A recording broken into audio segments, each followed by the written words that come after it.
My name is Hudson Packman. I am a camera and drone tech here at Beverly Hills Aerials. Some of my favorite projects to work on are feature films. Beverly Hills Aerials has shown me an incredible new approach to filmmaking. With a background in cinematography and working on feature films for years, I've considered it an absolute privilege to work with BHA on capturing new ways of cinematography. One of the best lessons I've learned as part of this job, being not only a drone and camera tech, I'm also being trained to be an operator down the line. And really early on, I've been given great opportunities to operate on these systems we have here. It's probably been said by other operators here, but Caleb Descognier, one of our senior aerial DPs, gave me this amazing advice of, there are gonna be these days where you hate every shot that you have.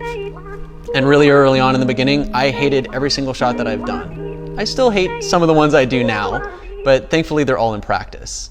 And learning from those mistakes and taking those things that you hate and knowing why you hate them, and when you show up on set, doing everything right because you know exactly what needs to be done.